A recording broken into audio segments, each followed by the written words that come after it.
Good evening. We are live on Lauren the Insider, and I am delighted and very honoured to be joined by Professor Hamamoto, one of the most incredible brains I have had the pleasure of interviewing.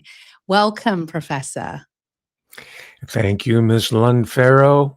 I appreciate your new hairstyle for the coming new year. Well, I have to be honest, Professor.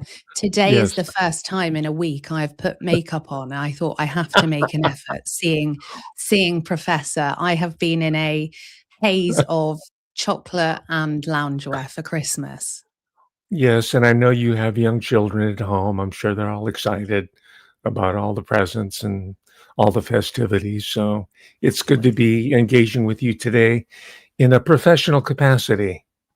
Yes. And can you explain, before we go over the topic that we are going to be discussing, can you explain what cultural forensics is? Because it's fascinating, particularly because up until very recently, we have had everything curated that has been put in front of us, whether it be Mhm.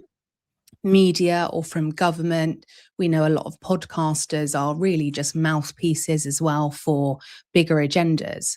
Not me, I'm Mhm. just the truth. But cultural forensics is so fascinating because you pose a problem for the deep state as well. And I'll let you explain why. Well, I pose a problem not only for the deep state, but supposedly alt media, indie media that has flooded the zone and filled the vacuum that legacy media has abandoned. And it's been taken over by supposed independent voices, many who we know quite well by now. And cultural forensics was developed by me, that's my phrase, in order to fill this gap specifically in the area of celebrity scrutiny or studies and true crime, which is one of my specialties, because in these supposed alternative media programs, they trot out these pseudo experts. The two worst offenders are these psychologists and psychiatrists, people from so-called mental health, right? And they're being trotted out right now in the case of the double unalivings of Rob Reiner and his wife, right? We're going to see a parade of them. And eventually it's these so-called experts who are under hire by these well-compensated attorneys that are going to get him off and he's going to walk, just like Ghislaine Maxwell is semi-free right now. And the other group of people are these retooled, retread, repurposed law enforcement people. In America, it's FBI, it's ex-CIA, it's ex-special forces. You can always tell because they have bald heads and tattooed sleeves here. But they're normalizing, they're kind of bringing it out in sort of small doses, the CIA state. They're putting it out there on TubeView. And these ex-cops as well, they're on their ex-lawyers, criminal attorneys. They have flooded the zone of supposed alternative media. And they deal strictly with criminal forensics. They don't deal with historical or cultural or political forensics, which is the area of my specialty. And I think that is really what brings us to the point of understanding beyond mere description and repetition. Verstehen, as we call it, understanding. That's what it means in German. More than understanding, there's no English language equivalent. It's empathetic knowledge and feeling, as well as intellectual grasp of deep, deep human realities. That's the Verstehen concept. And these other jokers, and by the way, I'll never get on these shows. I don't really care whether it's Meghan Kelly or Nancy Grace.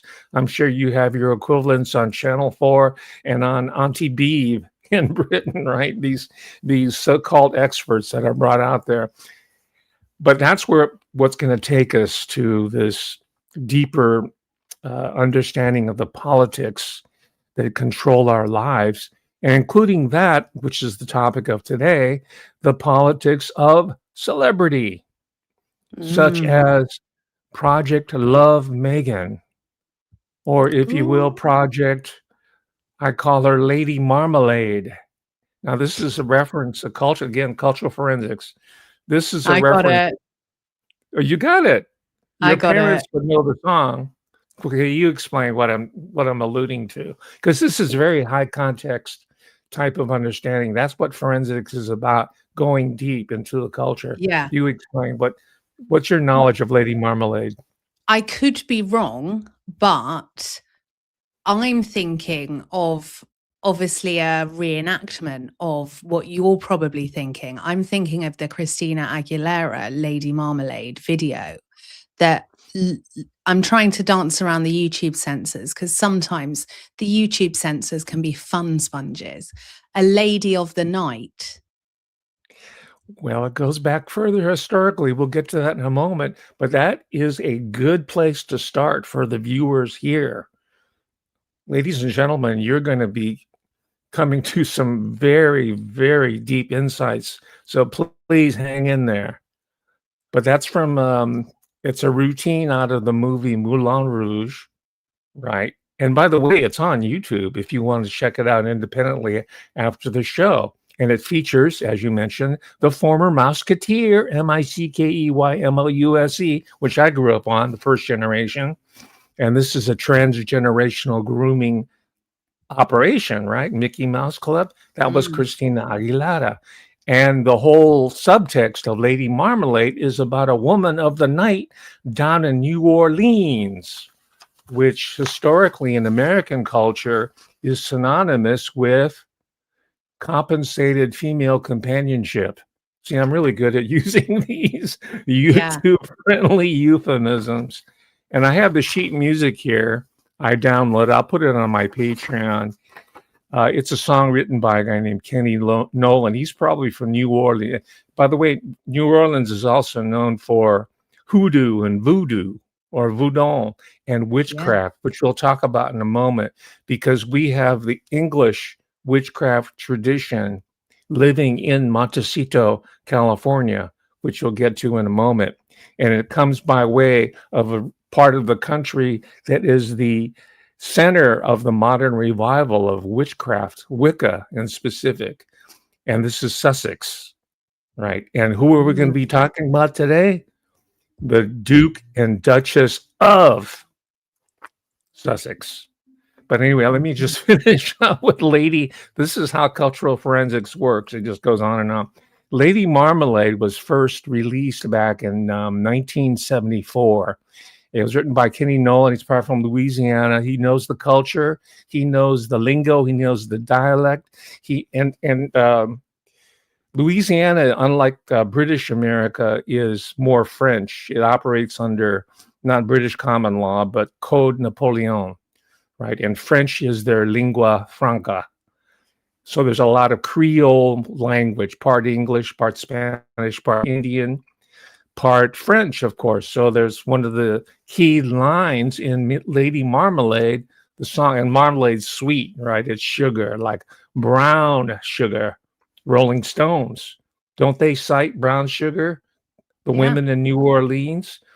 I'm sure Mick Jagger and Keith Richards are riffing off of Lady Marmalade with brown sugar. So there's a whole deep cultural, sexual reference between the Creole body, the half black, half white woman. That's a Creole.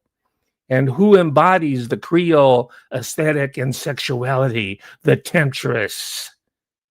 You say it. Well, I mean, I Ooh, wouldn't say I mean, I feel like we're she's a being Creole. polite. That's Meghan Markle. Because she's the one that makes the big deal of her being discriminated against because she's mixed race. It's She is interesting as Lady well, Marmalade. Gitchy ya ya dada. Professor. Mocha chakalaka ya ya. That's She all. did a That's lot Creole.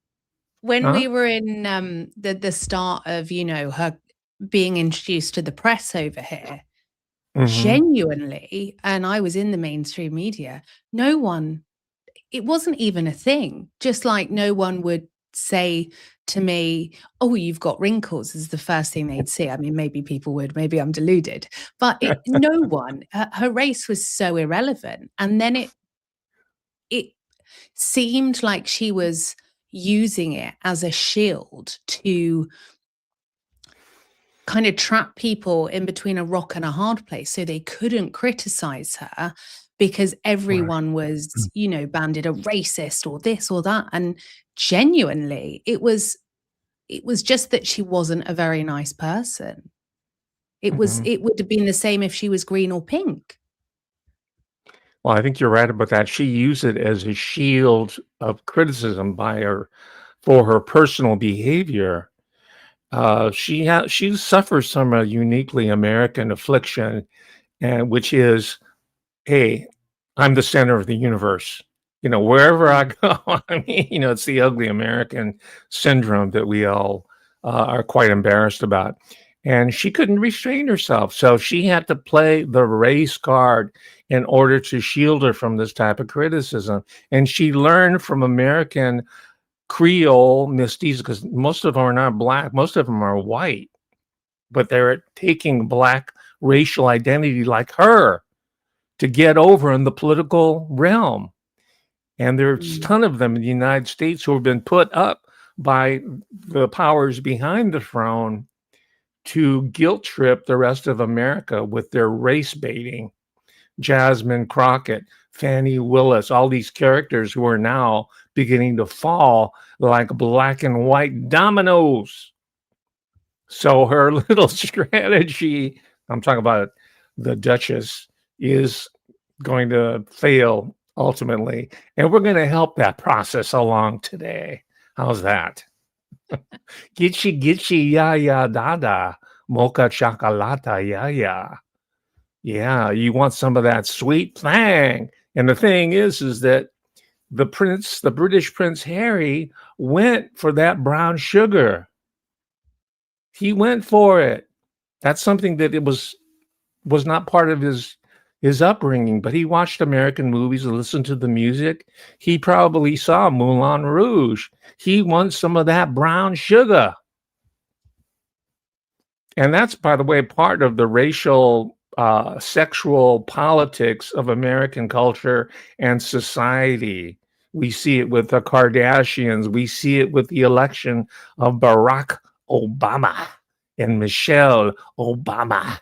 It's part of a warp and woof of American sexual politics. And we here on TubeU today, right here and now, are addressing it head on You're going with deeper than Operation Lady anyone has Marmalade. gone, Professor. Pardon me?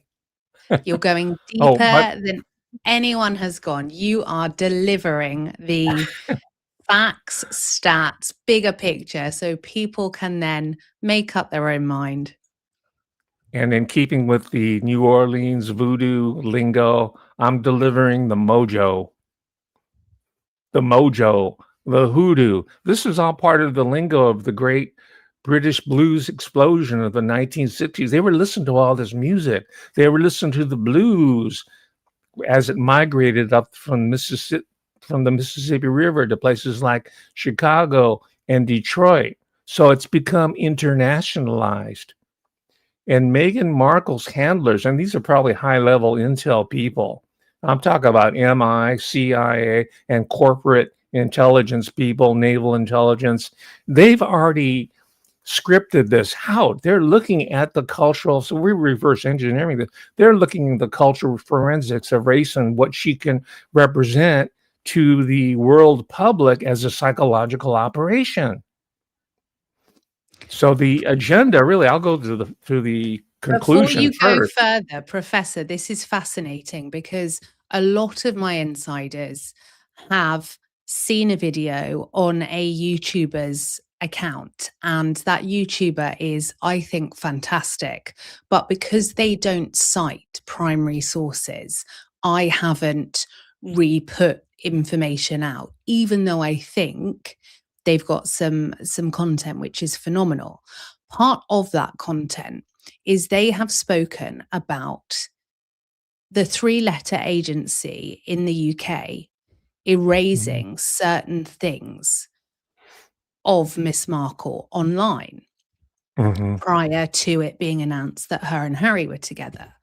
And I wonder how much, or can you lead us through how plausible it is that Meghan it could have been engineered? Because Marcus Anderson, many people, who's Meghan's best friend, he is still at Soho House, sorry, but I would say that's very much a handler. When you talk about Mhm. handlers and everything, what do you mean? Are you talking about someone from a three-letter agency? Yes, I do, and I'm talking about its, proxies, and if we have time, I hope to talk about one of the chief institutional facilitators or handlers, and it's called Netflix, Mm. and it's out here in Silicon Valley near me, not too far from Montecito or Santa Barbara, California. It's maybe a 3-hour drive from where they are, but they can take the helicopter to visit Uncle Ted Sarandos and his witchy wife, Nicole Avant, who, by the way, is the daughter of he's known as the Black Godfather. See how this mulatto Creole theme keeps cropping up over and over again? Clarence Avant, there's a documentary, you can see it on TubeView. It's called The Black Godfather.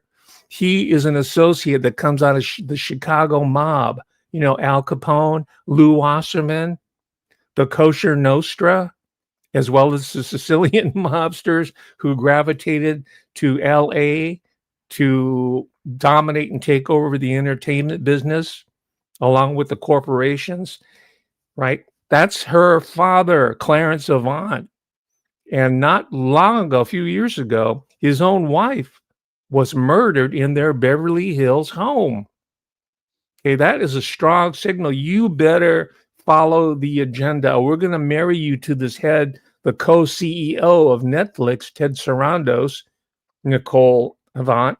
And by the way, you're also going to offer a multi-hundred million dollars of contract to Michelle Obama and Barack Obama. They are also Netflix fixtures. And as you know, Harry and Meghan got $100 million deal with Netflix. And as you know, also, the content sucked and the deal was not renewed. So she's going to have to find a new angle. And if she likes, she can reach out to Professor Hamamoto, and my consulting fees are quite reasonable. You know, we'll try a new approach. You know, I'm as Professor, smart as Ted Sarandos. Ted Sarandos started out as a video store clerk. He didn't. y He's a community college dropout, and he's a co-CEO of one of the most popular global corporations in the world, Netflix. How does that happen? well, just like Marcus Anderson started as a waiter in There you Soho House, go. and then that Oh rapid yeah. rise to the top. It just doesn't make sense, and now we Mhm. know Well, why. what's his sexual orientation? Can we guess? I think we all know. Okay. Well, it's the same with Sarandos. He needed a beard, so why not have the daughter of the Black Godfather, who's controlled by the Kosher Nostra and the Sicilian mob and the white collar, white shoe boys in Wall Street? And they married them together and said, okay, we're going to destroy the conventional entertainment business. We're going to start investing billions of dollars into foreign media, like in Britain, and South Korea is one of their areas, and we're going to completely empty out all the talent in the film business in America, as I explained before, is dying, right? And Ted Sarandos is part of this process, and they need people like Harry and Meghan in order to make their product even worse, right? Just like all the electric vehicles that are being sold now are also being recalled It's not because the engineering and manufacturing is poor, though it is. It's because they want the handlers to completely eliminate the very idea of automobility.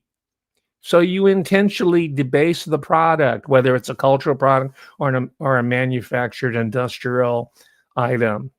And this is what we're seeing right now. This is why everybody says, my gosh, my clothes they're made out of just inferior material. They start coming apart in the wash after 2 or 3 loads, right? My automobile's not functioning anymore. Before we were able to take care of our possessions and use them for a lifetime. Now everything's gone to hell. And it's in our healthcare, all the services, it's intentionally being made to go to rot. And of course, the supra global government is going to take care of all that for us. This is all part of the long-term strategy. And speaking of rot, that includes moral decay.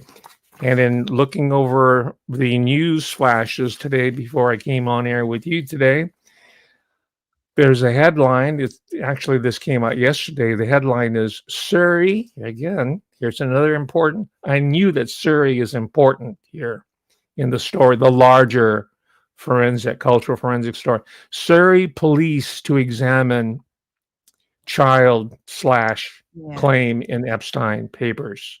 Surrey police said, well, they're saying there's no evidence yet, but there's been a recent tranche of material that was put out in the public, and now the Surrey police are they're going to do it in order to contain it, I believe. But again, we're seeing the same family. It's the disgraced Andrew, right, whose name surfaced in this article that just appeared recently. Says they claim that these events in the mid-1990s, these are all unseemly, let's say, group gatherings involving disrobing and other acts that follow that, right? We're talking about Lady Marmalade. We're talking about Gitchy ya ya da, get your ya ya here. Lady Marmalade, right? The whole boudoir society writ large. Says they claim, I'm reading the article, says they claim they were taken to Frogmore Cottage. This is where the royals lived before they were evicted by the then Prince and now King Charles.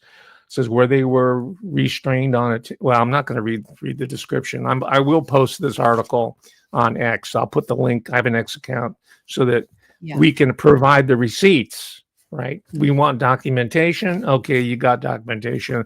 I'll post the articles. I also post material on my Patreon.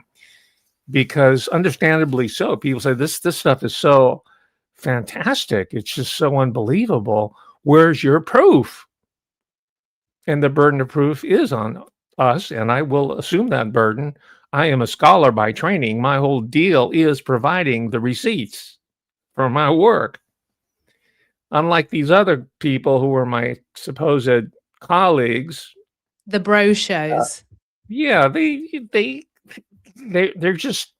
They're glorified reaction videos. 90% of what you see on TubeU now are glorified reaction videos. They'll take this same article and they'll go, oh yeah, dude, did you read that story about Frogmore Cottage? And that's it. That's going to be the level that they stay at.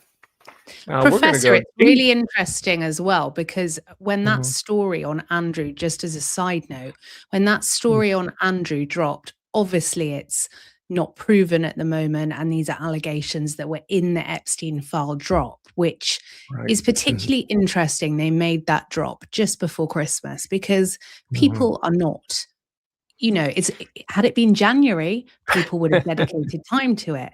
But the way to drop something, if you want people not to see it, it's a known fact in the media. You drop it in August or you drop it at the end of December. But what's interesting within that story, because it was about PDFs and there were some very, very harrowing testimonies that had led to this story. There were, and there probably still are, but Levi Belfield, his PDF ring was in Surrey. That is where Millie Dowler was. And there are a lot, through my work of working with victims and survivors, I know that Mhm. there are many still at large. Uh-huh.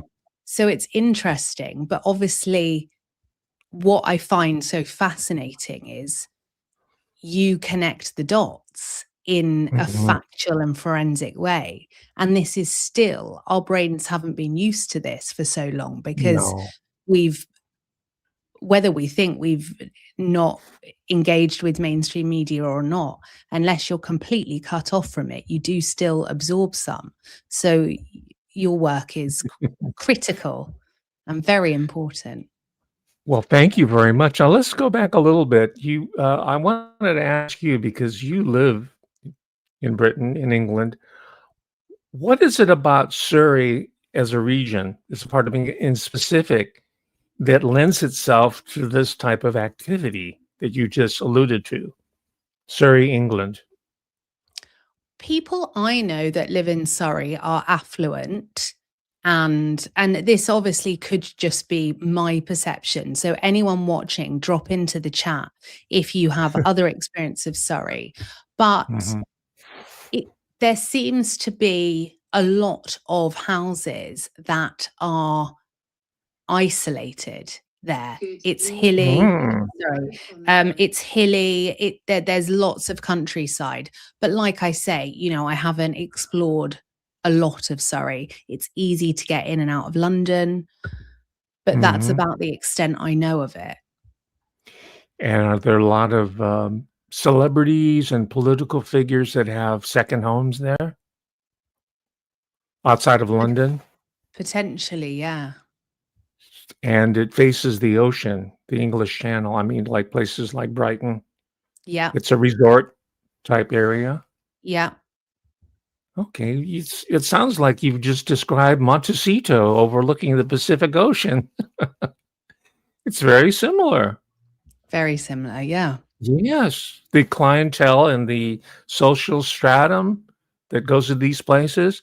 And where I'm leading to, as I alluded to at the top of our conversation here, is that there's something else historically that they hold in common, Surrey and Montecito, witchcraft. Mm. Yes, there's a famous witch, her name, and you probably don't know this, good for you. This is not material that I like to read, but by necessity, I must engage with it. But there's a modern witch, her name is Doreen Valiente, and she is sort of the precursor to Meghan Markle. She is a witch, self-professed Wiccan. She was brought to the fore by a more famous figure in modern witchcraft. His name's Gerald Hurd Gardner. Gerald Gardner. And by the way, all these people picked up their insights from the colonial encounter with non-Christian civilizations, and they brought it back to the home center, and they repaganized the society, and they anti-Christianized it. This is part of the tradition, and I know I'm going to offend a lot of people out there because Wicca is the fastest growing religion in Anglo America, in Britain, and in the United States. It's Wicca. Wow. Yeah. And I'm going to further offend a very important audience segment. That's women, because it's largely a female led and subscribed to religion, Wicca, Wicca. And there's tons of them in Montecito. I'm sure there's tons of them in Surrey because they even have the university there that is dedicated to Wiccan studies, as well as more informal groups. There's a whole subculture based there, from what I understand. I haven't been there. That's why I'm asking you. But I do know the situation in the Montecito. The place is filled to the brim with these types of characters. They go under the guise of New Age, um, human potential movement we talked about last time of Anthony Robbins, right? There, Theosophy, Scientology. That's all. That's Montecito. You've got Oprah Winfrey, who's one of the top level witches who has a home there. And now she went to your country. I think she might be coming back. Ellen DeGeneres and her quote unquote partner, Portia de Rossi, on and on. These people fit the profile. So I'm saying there is a transatlantic Anglo-American connection here with what we're talking about. And the bearer, the transporter of this culture, this knowledge, this lady marmalade, gitchy gitchy ya ya da da hoodoo voodoo mojo is Meghan Markle. She's the Creole woman. She's what Leon Russell was singing about, Delta Lady. Remember? Well, you don't remember. Your parents will remember a guy named Joe Cocker. He sang a song called Delta Lady, which was written by Leon Russell, who comes from that region. He's more Oklahoma, but it's roughly in the same area. The Delta Blues, it's a swamp. Drain the swamp. There's creatures, there's gators. There's Poke Salad Annie by Tony Joe White down in Louisiana where the gators grow so mean.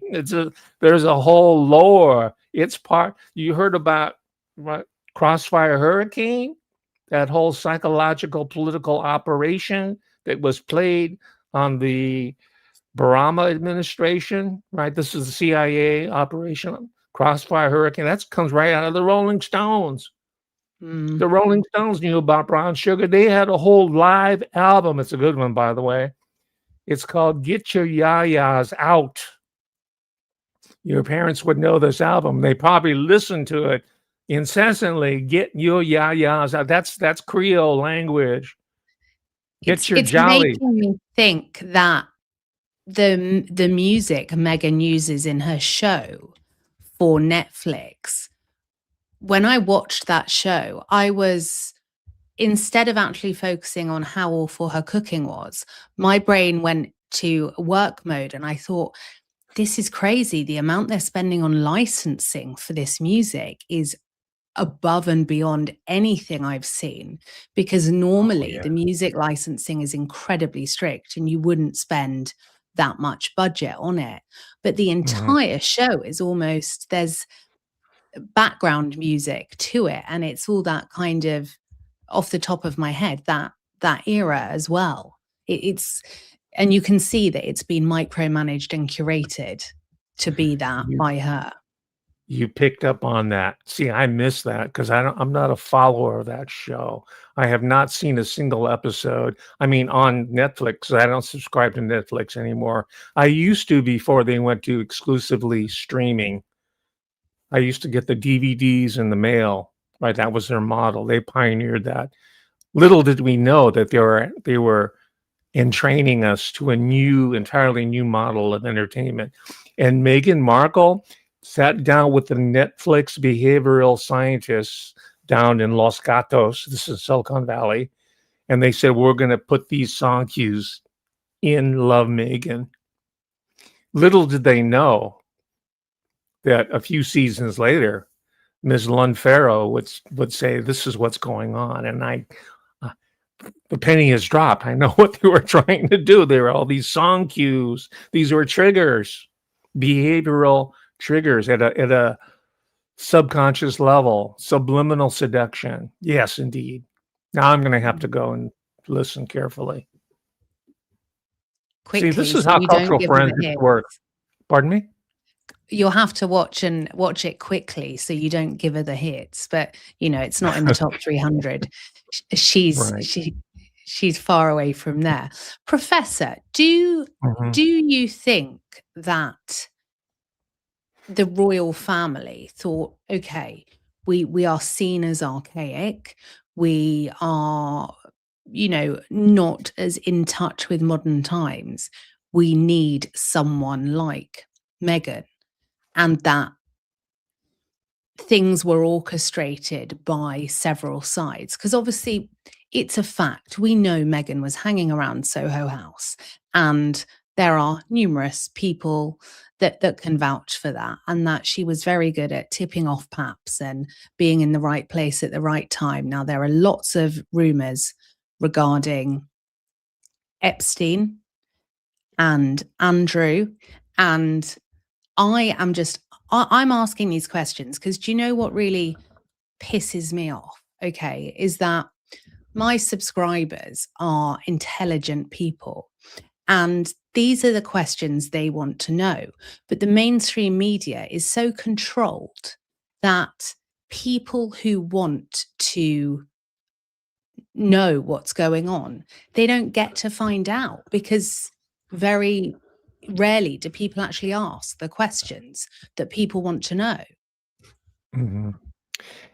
And they're also being fed information by these YouTube commentators. These are just glorified reaction videos that passes by. It's just sort of reported, but it passes by without any sort of analysis. I'll give you one example, and I think this in part answers your earlier question about how this was orchestrated. Well, her first large scale unveiling, I'm talking Meghan Markle, was a role in a television drama called Suits. And it was filmed, I believe, in British Columbia or Toronto. I'm not really sure, but it's in Canada. It's Canada. It's a Five Eyes operation. It was done there.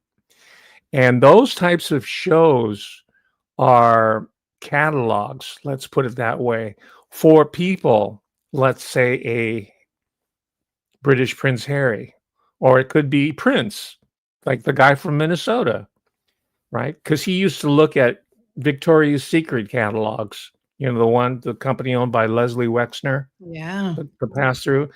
During the student, this is by people who were his engineers, the people that worked with him. They said he would look at Victoria's Secret art catalog. They had a catalog that came out a couple times a year. I know because I collected them. And it's just, women in underwear and lingerie, right? So he'd go there and he'd say, okay, I want her, and her. It's a catalog. And he'd get his assistants to contact the company so that he could date them.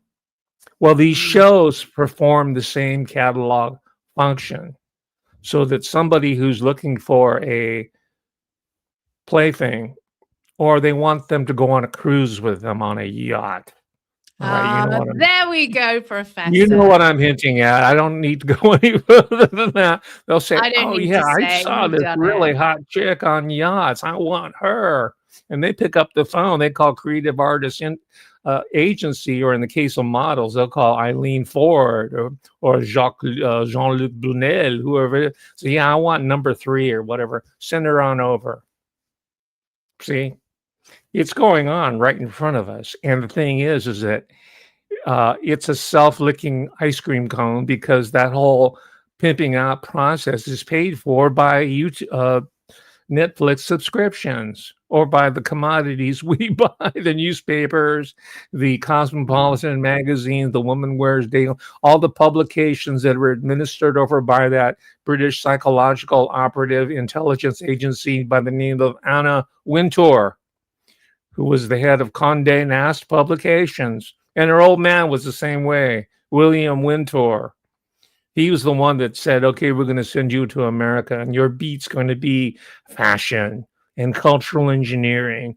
And you're going to be the one who decides whether Melania Trump gets the cover or it's going to be Ariana Grande. This is all going to be part of the Tavistokian cultural engineering. Anna Wintour. Now, where we come in is that we have to go to work for these people.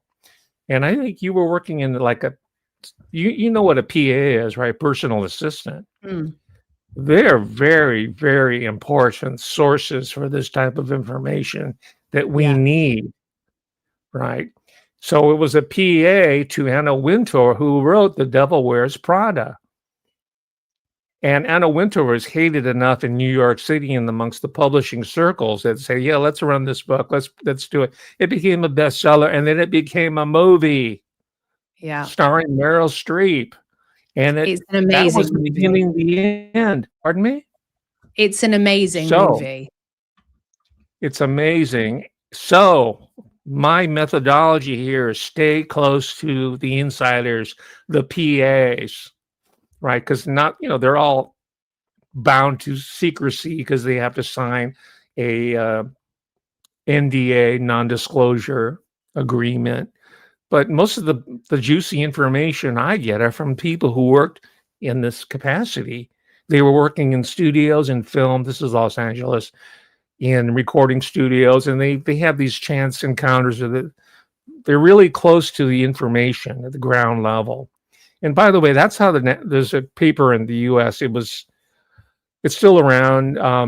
It was affiliated with the Central Intelligence Agency. It's called the National Enquirer, and I'm Yeah. sure there are multiple equivalents in Fleet Street. Right?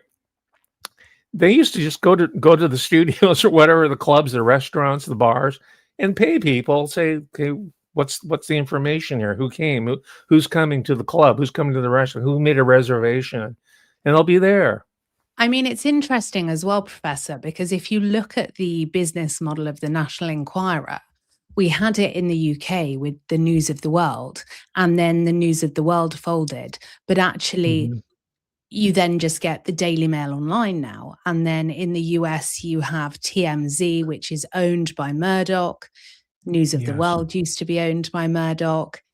Mhm. It's just packaged up differently with a new logo, but same morals and ethics, isn't it?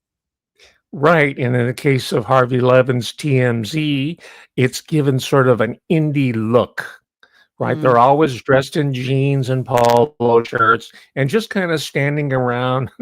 It seems like it's a newsroom. It's actually a set, and they're just gathering all this information and feeding it back into us. But they're part of the larger, was it News Corporation? Or was it a News Rupert Murdoch? UK. Yeah, or yeah, and these are all part of, as you know, part of a larger intelligence operation.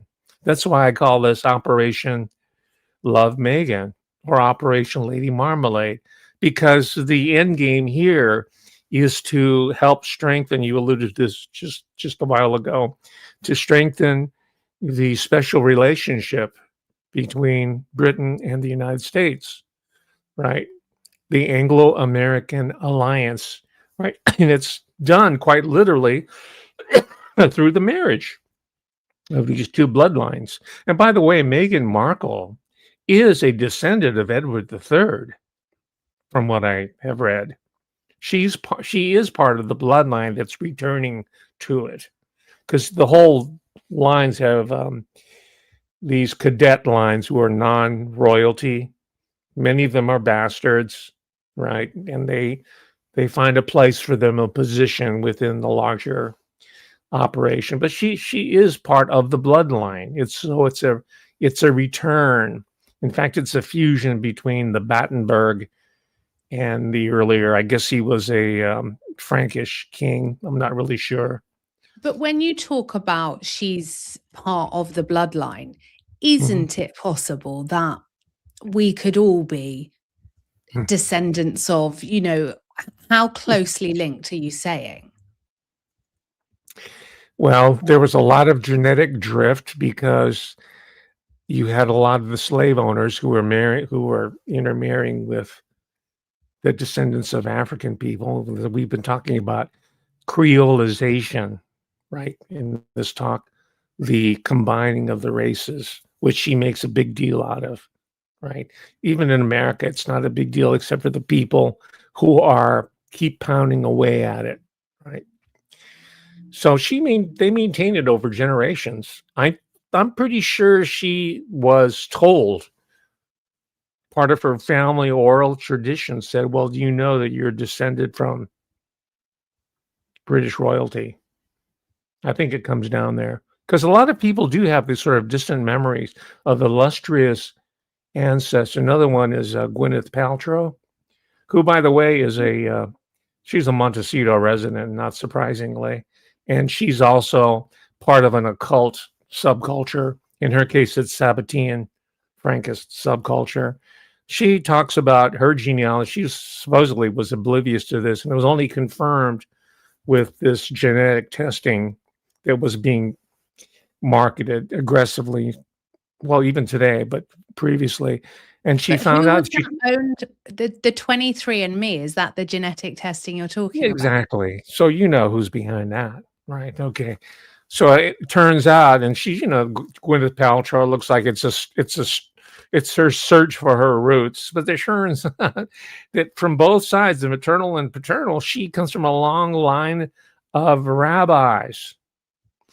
I give a whole talk on this, and my speculation is that these were rabbis who come from the huge heretical movement called Sabbateanism, right? It's the inversion of Judaic morality in order to hasten the return of the Messiah. So it's transgressive. That's the favorite word that they use in academia, in gay and lesbian studies, or GLBTQ or critical race. Oh, that's so transgressive. And that comes right out of the Sabbatean playbook. And that's what we're seeing now in our political culture, in our popular culture. And this is what Operation Lady Marmalade, all the way to Ariana Grande, who was in Wicked. And she, by the way, lives in Montecito. Ariana Grande, Wicked. Wow. Yeah, yeah. And I think wasn't she also a Musketeer? I'm sure she was Disney, but I also, ever since she did Wicked, what's happened to her is it's actually heartbreaking because You she describe doesn't it. look well. She's beginning to look like Celine Dion. Yes, she is. Yes, a younger version of Celine Dion. Back in the day. So, and yeah, her husband, remember her husband, Rene? I forgot his Renee. name. Oh, I forgot. He's French. Yeah, He French talk about Canadian. handlers. Pardon me? Was he French Canadian? He might have been a French Canadian, yeah. But he was a French, well, she was a French speaker. That's her Yeah. first language. She had to learn English. Yeah. The programming was so powerful that she spoke like a native speaker. I mean, like an Anglophone, because she is herself French Canadian. But what's the story behind Celine Dion / Ariana Grande? Maybe I think you're better qualified to speak to that because you've seen these people up close and personal. You see them wither away in front of your eyes. Well, I've never met Celine. When my dad used to work at Sony Music, Celine was signed to them, but I never got to meet her. And I do love Celine Dion, but she was managed by Rene, her husband. So it was very similar, and he was much older than her. And then another example would be Mariah Carey with Tommy Mottola, again, much That's your older than her. father's boss, Tommy Mottola, right? I don't think his boss was Tommy Mottola. I don't know because I was quite young at that time. Okay. But yeah, I remember there were big age gaps if you look, and they were all managed by their partners. Sorry for interrupting you. I think Mariah Carey is another great example of that. And she has written about it. People want receipts. Just read their autobiographies. Read the recent autobiography of Britney Spears. You will see the same pattern. These older gentlemen, and they come out of gangland, let's put it politely, gangland organizations. It's mobbed up totally. Well, it's interesting as well, Professor, because if you look at someone like, this is slightly off topic, but if you look at someone like Diddy, there's a new documentary which I'm on the fence about because it's produced by 50 Cent and you don't know how you can trust any of them. But what's very interesting is forward facing to the public. Diddy was glossy, MTV, had all these stamps of approval, philanthropy. But actually, what this documentary has done is take back the layers. And he has been in organized crime. Oh, yes. Forever, and he was then Multi-generational. You know Yeah. about his daddy. You know Yeah. Diddy's daddy. And Diddy's his daddy? mum. His mom, who's a she's passing as I think, a school teacher or something like that. Just like Doria Ragland is passing as a quote unquote social worker. That's Meghan Markle's mother. She's a social worker, all right, but she works for Gitchy Gitchy Ya Ya Da Da Hoodoo Voodoo Man. That's social work. That's your basic psychotherapist. Those people are hoodoo people. It's total Freudian, Austrian, Sabbatean hoodoo psychology. So, and I know I'm going to offend a lot of people because psychology has become hegemonic in our culture and society, but it hasn't always been that way. That's only a recent takeover of the human mind, at least in our society, the psychological psychiatric establishment. And we were warned multiple times. I would suggest people, and this is free to view on TubeView. It's a movie called Lilith, Yeah. Lilth. Have you seen it? Do you mean 1964. was it Lilith you said? Lilith. So that is the goddess of what is it? I remember reading about it, but I can't Well, recall. remember, Eve was Adam's second wife, not his first wife.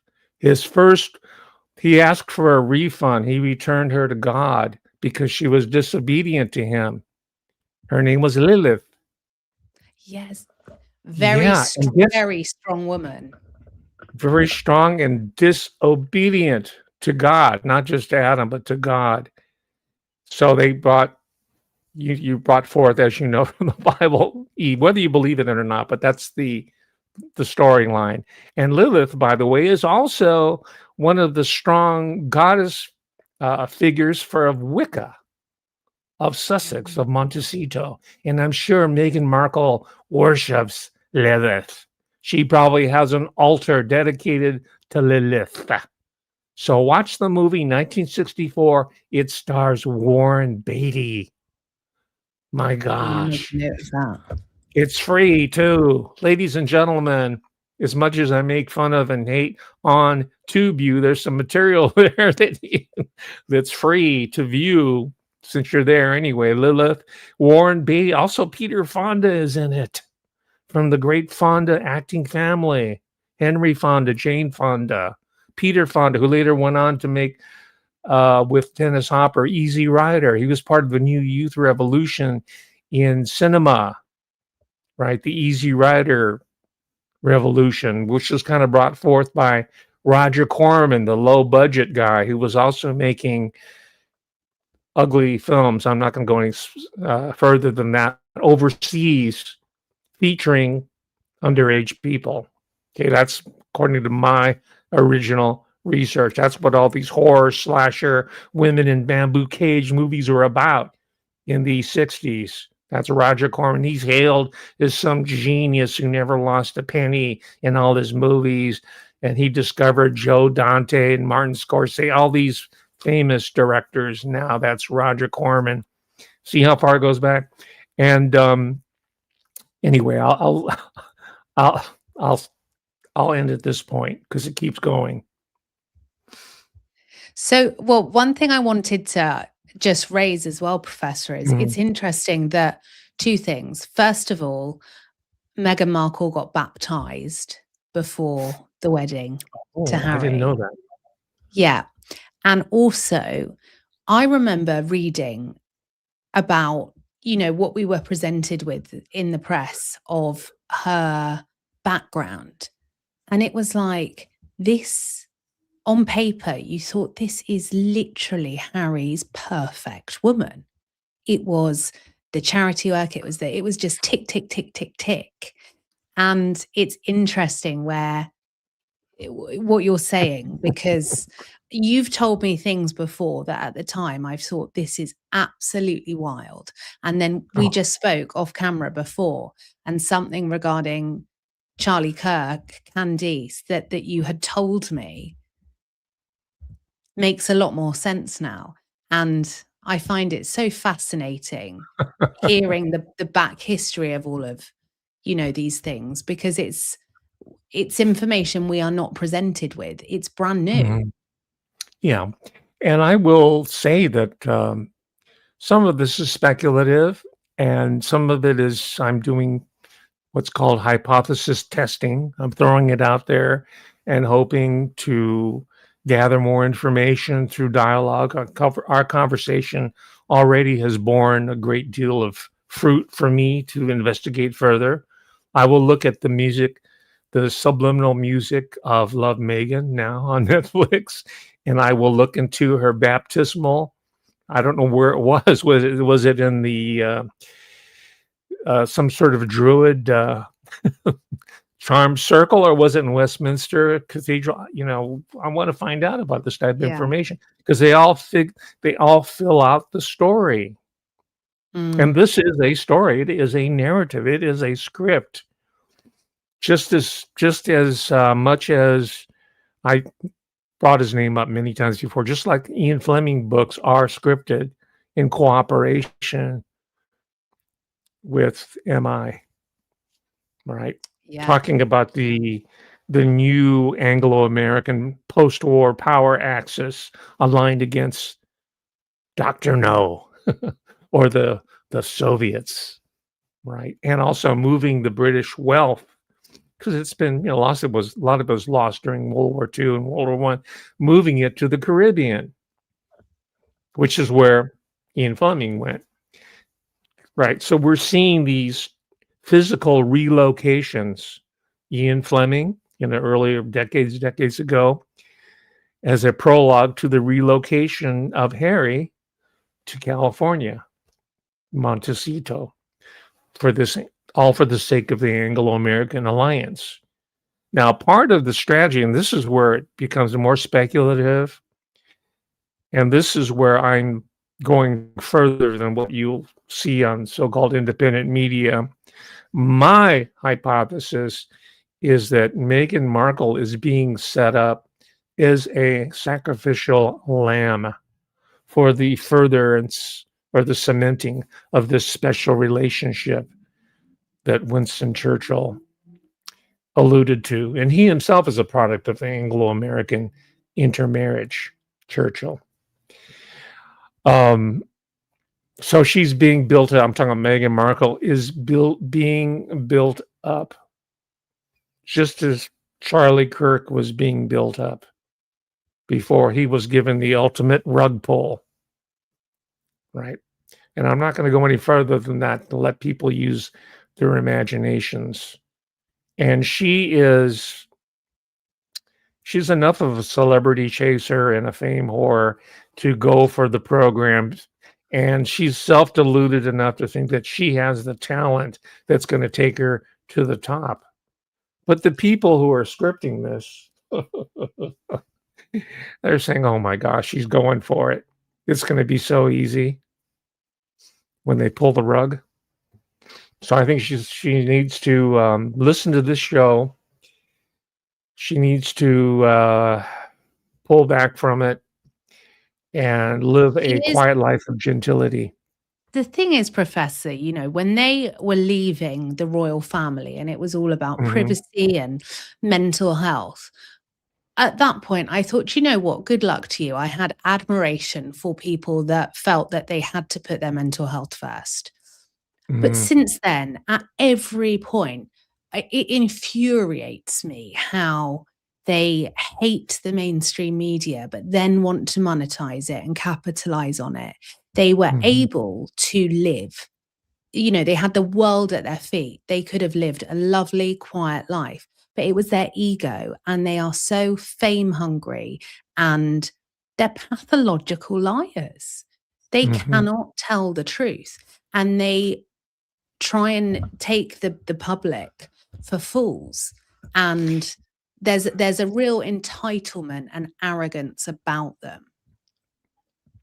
There's that, and I'm saying that that is being put out there for public consumption, that particular storyline, but there is a motive behind that, and that is to use them as the focal point. They're scapegoats, in short, to use them as the focal point for whatever the resentment we commoners have for nobility, royalty, or the Illuminati, whoever the people in charge, we have that. So they are the sacrificial lambs to sort of drain off that hostility, that animus that we hold for them, so that the main bloodline can continue to prepare themselves for the inevitable rug pull, the economic, large macroeconomic rug pull that is in the making. That is the great reset of the world economy. And the only people who are going to survive are the Battenbergs, the House of Windsor. So, in order to deflect attention from this process that's going on right now, we're all busy following the soap opera and Montecito. See Mm. what I'm saying? We're saying, Yeah. oh, they're so clueless, they're ego driven, they're just hungry for money.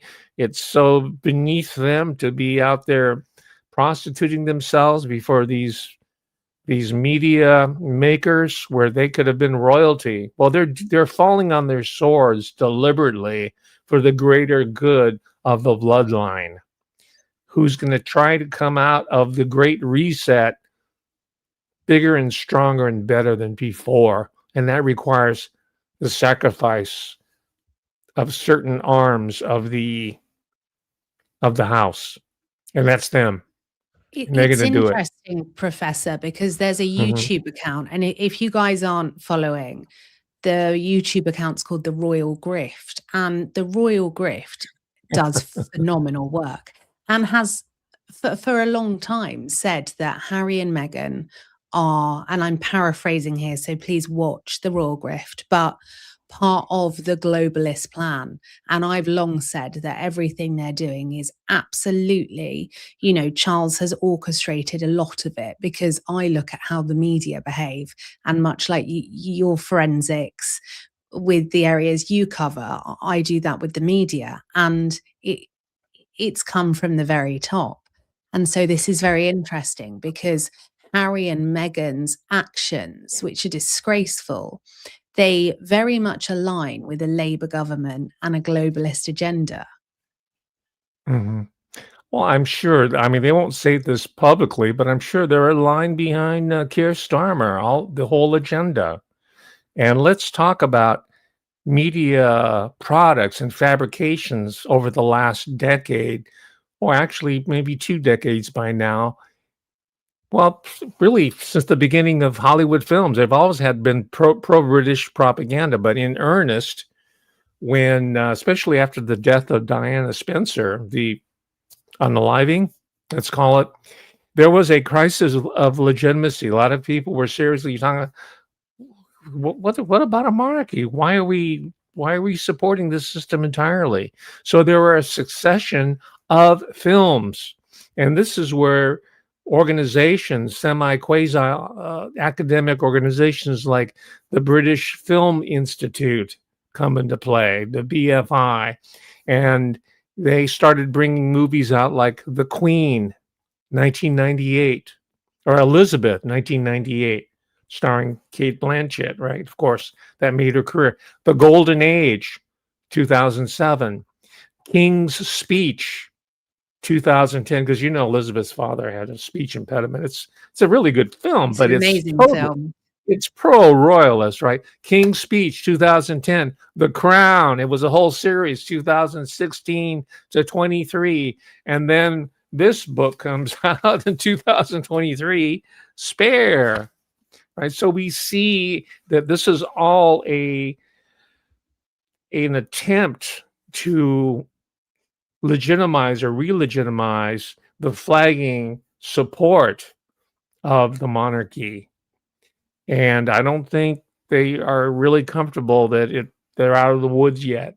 There's still a lot of forces, especially in the age of anti-globalism, right? And now we know about the City of London, and we know about the octopus and the spider, and we know more about British intelligence, and we know about Tavistock, and the whole New World Order uh, information has become widespread. So they have to continue, I'm talking about the people in charge at the very top of the pyramid of power, have to keep reinforcing this notion of legitimacy, even if it requires the sacrifice of one of their own. I mean, look at the title of the book. It's called Yeah. Spare. He is a spare. It also means he's expendable. I thought the book was appalling. I thought the way it was written as well, not just, Mhm. what he was saying, Professor, but Mhm. the way it was written, I found it utterly just appalling. Really, really bad. Mhm. Well, that's good to know because, I'll have to admit there were parts of it where I found myself sympathetic toward him, Harry. Really? I didn't. Yes. No, See, it worked. The no. job worked on me. Said, "Oh my gosh, he's only human after all." Of course, that only lasted for about 5 seconds. But yeah, Did he talks about, killing people in, I guess it was Afghanistan, because these are warrior kings, right? They have to earn do you know keep do by you know what kill. I thought was incredibly, I thought it was incredibly selfish to talk about killing people in war and the number, because Mhm, it's very, let's be careful what we say here, but living in England at the moment, it is very unprecedented times.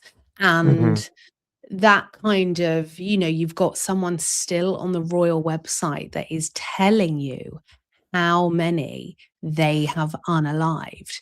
And I could list pages of where Harry's gone wrong. But mhm, I wanted to ask you, you've done cultural forensics on Meghan, on Harry, on the royals. Do you believe mhm. that Diana was taken out by a three-letter agency because she posed a problem? Yes, I don't know the specifics, but, this definitely definitely was not an accident. I can't remember the guy's name. I've been trying to find his books. I have the whole collection. I've read quite a bit about, Diana and all the fallout over it. But he's a Kiwi, New Zealand, who relocated to Australia, who came out with an incredible series of books which are now impossible to find. They've been wiped out. And he Mm. goes through all the single forensically, all the steps that were taken in order to silence her voice, right? And that's part of the storyline, by the way. When you read Spare, the book here, or you see their public statements or interviews on talk about Harry and Meghan, the ghost of Diana is they purposely keep it there running in the background, right? Because again, that tugs at our heartstrings. Technically, he's a motherless child. I mean, that's a trope that we can all understand, even though he is an heir, he's in the fifth in line of succession. So even her death has been exploited in order to encourage sympathy towards people like Harry and Meghan. He can understand the pain that she must suffer as a mixed race person or suffer the slings and arrows, according to her, of racism. Now, from my understanding of royalty is that they will marry anybody of any race so long as it strengthens the throne. Doesn't matter, right? In Britain alone, they've married people from France, from Spain, from Germany, you name it. I think they'll probably marry a Chinese woman will enter into the picture at some point. That's my next prediction. They've got because it's a colonial project, right?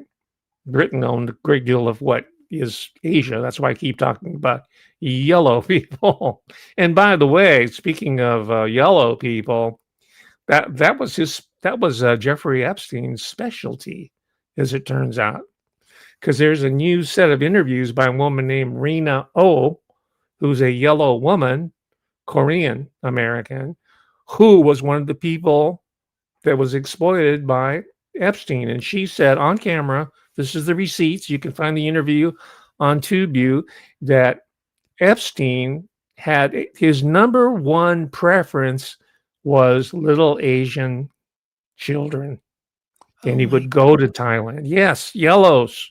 That's when I call myself yellow and keep talking about yellow this, yellow that, I'm doing it for a purpose, to put it on the agenda, right? To understand the enormity of the global system that we're talking about here. So he would go to Thailand. In fact, he sent Virginia Roberts over to Thailand ostensibly to recruit more of these potential victims from Thailand. And that's where she phones it is Jeff, I met a guy and I'm not coming back. I'm heading off to Australia. That's Thailand. That's a very important detail that's only recently been revealed. Rina O, Rinaoh, and she was given a quote unquote scholarship to art school by Jeffrey Epstein. And now she's coming forward. And by the way, she doesn't have a lot of really favorable comments about Virginia Roberts. She was known as Roberts back then. She said that Virginia Roberts was complicit in the recruitment and delivery of women, both legal and underage, to one Jeffrey Epstein and his milieu.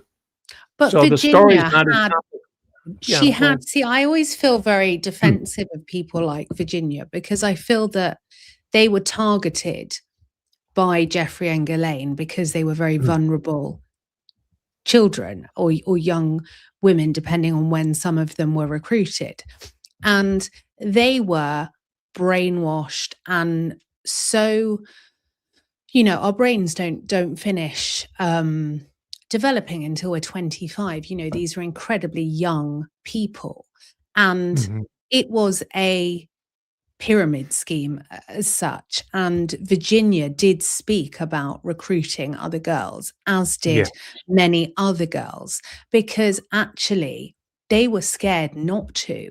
And I think these girls were stuck in abusive triangulation. And so they weren't able to, as if they were sat here now, they'd think, looking back, well, that this was obviously wrong. But I think they were in survival mode,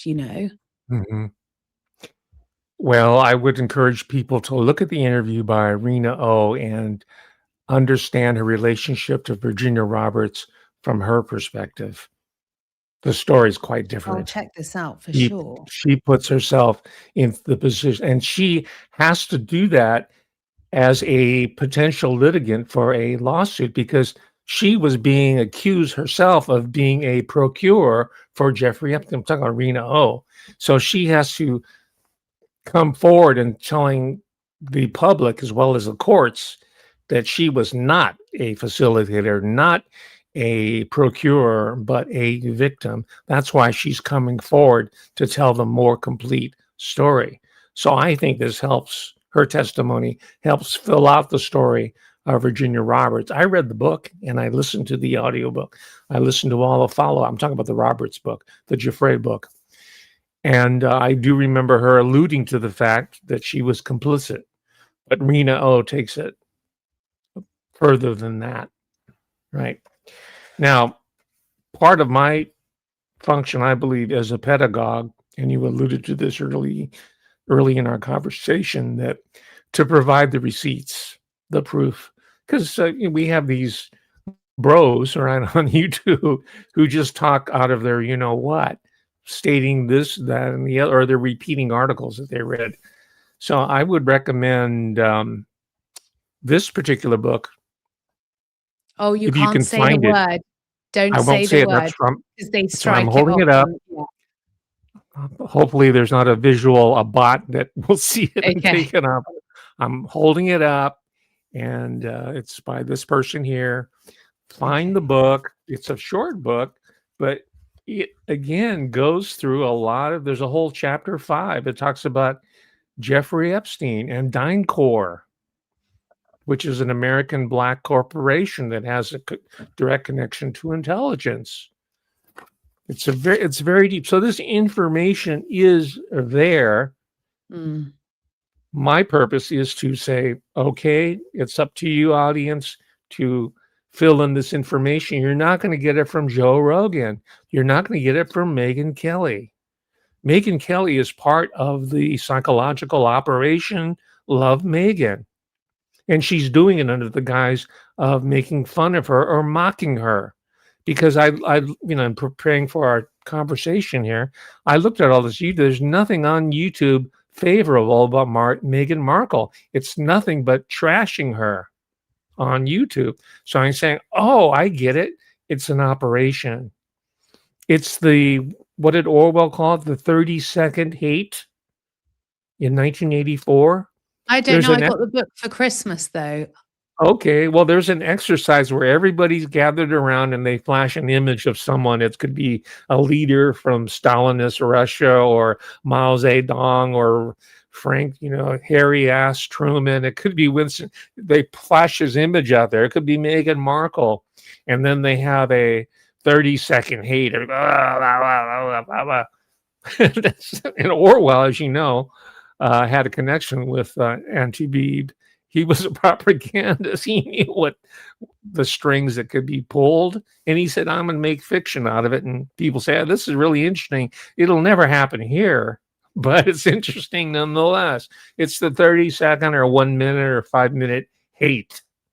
So that's Meghan Markle. She is now the target of the 30-second or the 5-minute hate exercise on TubeU.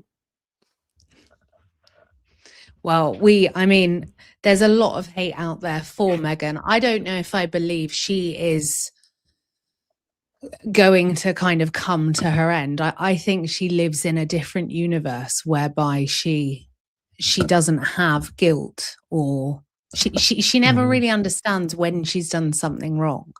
She is incredibly toxic, because I believe the way she treats the public is so appalling, and the way she actually manipulates her position and is able to weaponize that, I find her absolutely grotesque. But we've got the information now. You've given us some leads, Professor, so we can now go and research. Well, the audience, I think the majority of the audience would agree with your assessment, but my warning is that beware of the psychological operation of the 30-second hate of Meghan Markle, because it's hiding something deeper and far more nefarious as some self-regarding, self-entitled narcissist wannabe actress/celebrity. It's deeper than that. And that's what we have to watch out for. That's interesting. And it's great to be able to then use that and look at future people as well when we can apply that. Professor, how can people follow you, and how can they check out your Patreon? Well, you just look under Professor Hamamoto for Patreon. And I have a weekly show. I have one tomorrow, Sunday, and I'll continue some of this discussion tomorrow. I think I'm going to dedicate tomorrow's theme to celebrity salaciousness, part 2, because there is a politics of salaciousness that I've been trying to figure out here. And I think I've sussed out what the Meghan Markle psychological operation's about. She's Lady Marmalade. She is honey. She's sweet. She's brown sugar. How come you taste so good? Get you, I don't think ya, she does, da. though. She's now called this Sussex salmonella because of her awful kitchen manners, or lack of washing her hands and whatnot during her show. Wow. She's a failed Martha Stewart wannabe. Yeah. Right. I mean, Megyn Kelly, who is a celebrity in her own right, who she's a retooled Rupert Murdoch, Roger Ailes product, who's now going indie. A lot of these people are retreads, retooled, repurposed. That's Megyn Kelly. She's doing parodies of Meghan Markle. Her love, she will do these little skits. So when Megyn Kelly is on the bandwagon, you know something's up. And they're quite funny. They're well written. I mean, they have staff of hundreds of people, right? So everybody's on the pile up right now. But while everybody's piling up, the royal house is piling up global wealth. And they're preparing to abscond with it. Yours and mine, our social wealth. They're sneaking away undetected because we're focused on the skeezer of Montecito. I mean, their Skeezer's a bank term accounts for it. as well, Professor. I Skeezer, was doing some yeah, go research ahead. into the money. I mean, it's Yeah, unbelievable. Absolutely. yeah. While we are all kind of scraping by as a country, trying to pay our Mhm, bills, it really is incredible. But Professor, thank mhm. you. And people hopefully will come over to your Patreon and they can watch part 2 Please. of this, where you will be discussing the political side. It's been a pleasure. Thank you very much for the invitation. Thank you. And insiders, please do hit the like button on your way out. Thank you so much, everyone. And thank you, Professor.